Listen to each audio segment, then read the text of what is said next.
Okay guys, this is my review on my Type 99 Arisaka rifle. This one was produced during 1942 to 1943. It has the airplane sights on it. Get this open. This is for shooting at airplanes, or that's what they designed it for. Got these two little buttons on the side right here. You squeeze them in, you move it up and down. You can also use it for just normal shooting for elevation, just raise it up. But these fold in and this folds back down, and you have a little normal peep sight. This one was designed in 1943 to 1942, as you can see back here, the markings on it. Where they at? Right there. It's 3 stacked cannonballs, and that means it was made in the Kokoro factory, I think. That's how you pronounce it. I'm not really good on pronouncing Japanese names, but it's got the dust cover on it. The mum, let me open the dust cover, or bolt, move this back a little bit. The mum has been ground off, but that right there says Type 99, or what most people say is what it says. There's a few holes in the stock. That is for water drainage, because this gun was built for mainly shooting in like a really beachy area. These guns originally, they all came with dust covers, and some came with a thing called a monopod. It goes down here and connects, and you pull it down like a little bipod, but it's a really thin, flimsy type bar. It doesn't work very well.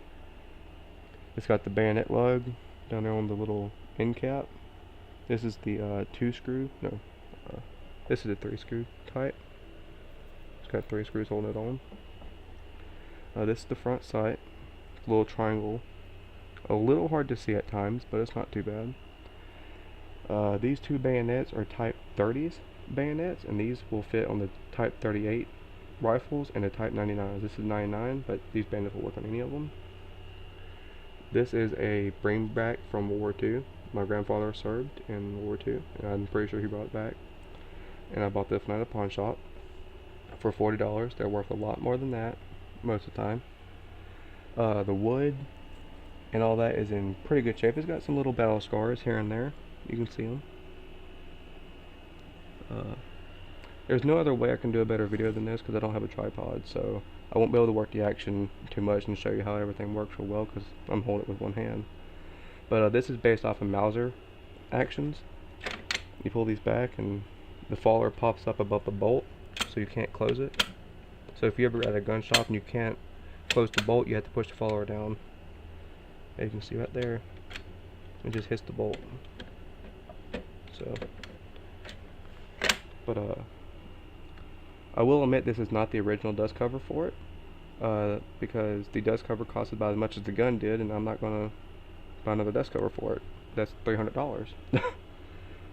So I put a sling on it. This is a real leather sling. It's got some markings on it. This is the safety back here. It's got some serrations in it for turning. You push it in and turn it with your palm. I will not be able to show that because I am holding the phone. There is no cleaning kit or nothing in the back of it, just a normal butt pad.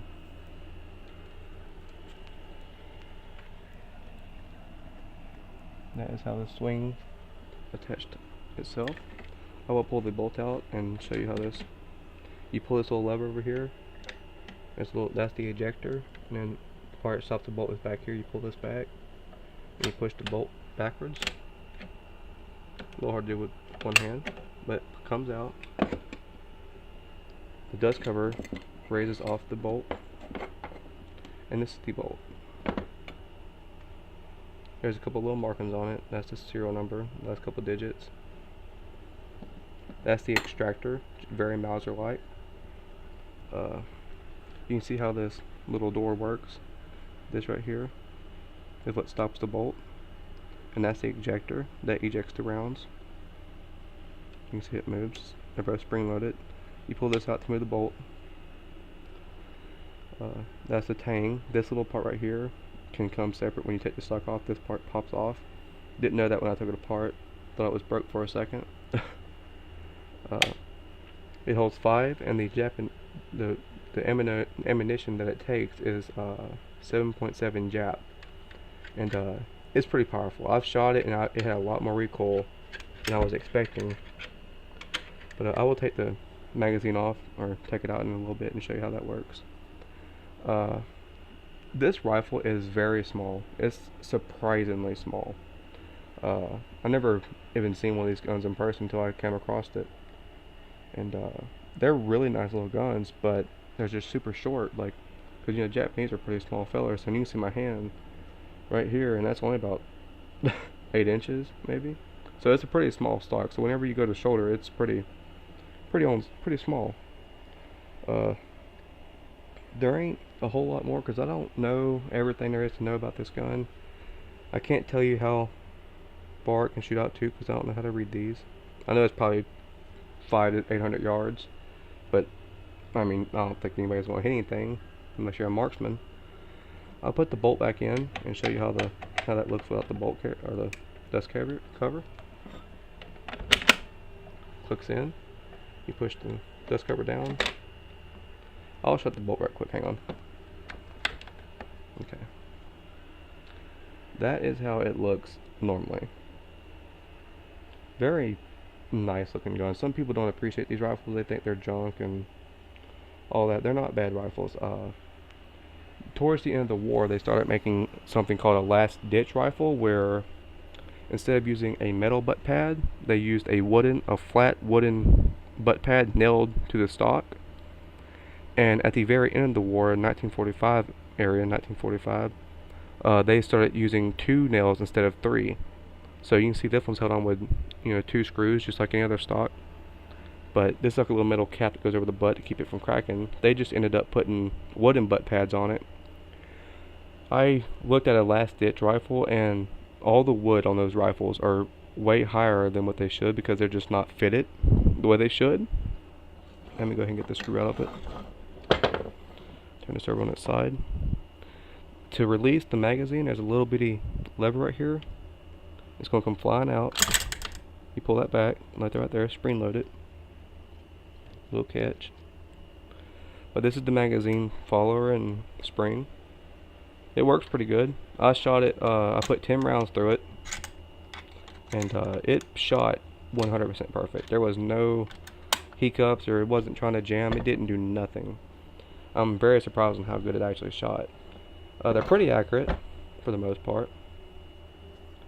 Like I said, this is the 7.7 Japanese caliber, and the other one is 6.5 Japanese, I think, for the Type 38. But these rifles got some really cool history to them. If you can find one under $500, it's a good deal, unless it's all messed up or whatever. But another cool thing about these stocks, the Japanese doesn't have big lumber like we do in the US. So all the trees they had in Japan was, probably not about the size of this stock. So they had to splice all these guns have a line going down them. It's a dovetail where this part will pull away from the stock actually.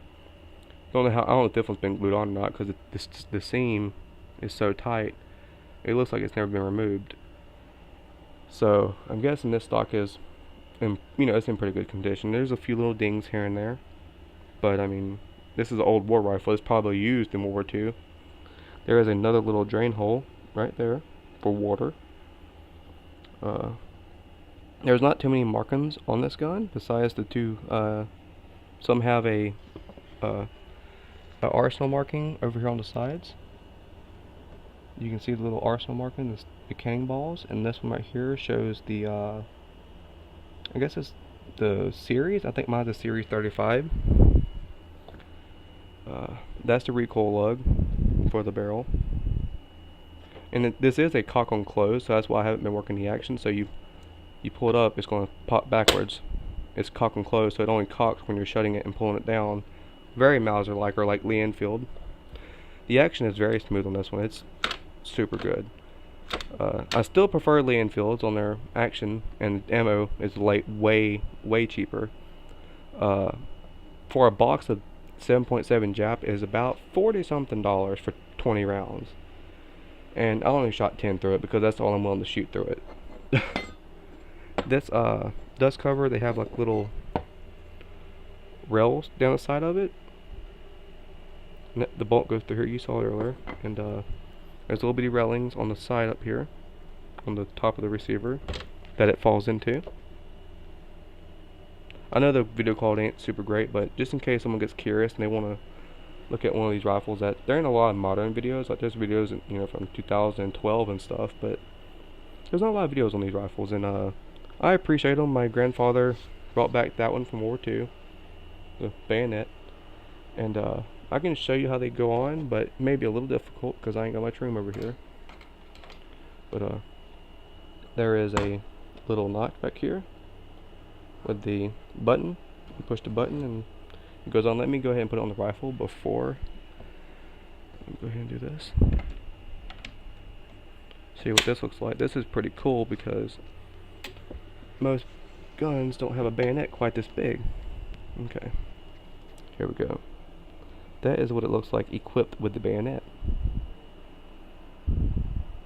Pretty cool looking. I really like how these guns look all assembled. It's about probably 9 to 10 pounds once it's all put, with the bayonet and stuff on it. One thing bad about these monopods is they will not stay up. You can do like this right here, they won't stay. You have to constantly be tightening this bolt. I think I'm gonna get a better screw so I can tighten it a little bit more, but it needs to be up like that. But I heard Japanese soldiers always end up breaking these or something, so these are pretty rare to see on the guns.